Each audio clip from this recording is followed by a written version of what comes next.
Ao comentar os números do PIB, o ministro da Fazenda, Guido Mantega, destacou que a qualidade do crescimento brasileiro melhorou, mas que a economia internacional não ajuda o Brasil a crescer. A repórter Mônica Carvalho acompanha a entrevista coletiva em Brasília, tem as informações para a gente ao vivo. Oi, Mônica, boa tarde para você. E aí, a projeção de crescimento mudou então para esse ano? Ou não? Sim, mudou.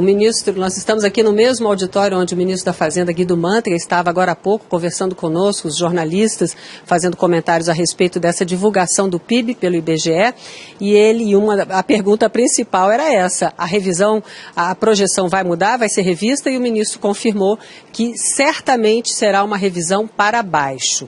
Então não vai ser mais um crescimento econômico como previa o governo de 3,5%, mas um número menor. Não disse quanto ainda, mas disse que vai ser um crescimento econômico maior do que o do ano passado, que foi de apenas 0,9%. Então a banda é essa, entre abaixo de 3,5% acima de 0,9% deve ser o crescimento econômico este ano. A projeção ainda vai ser feita pelo Ministério da Fazenda.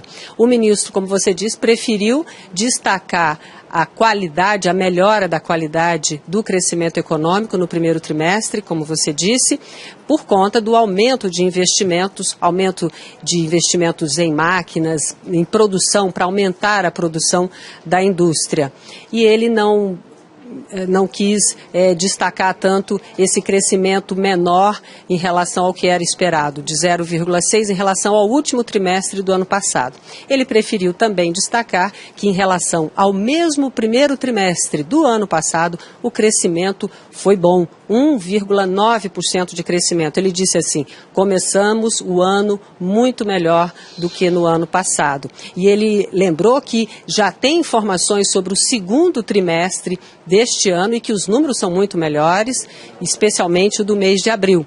Comentou também que mudou o perfil, então, do crescimento econômico. Não é mais sustentado, baseado no consumo das famílias, que é estável, e comentou que o governo não vai dar mais estímulos, não vai estimular esse aumento de consumo das famílias. Vai continuar com os estímulos que já foram dados e que ainda vão provocar efeito em breve. Vamos ouvir agora um trecho da entrevista com o ministro da Fazenda aqui em Brasília.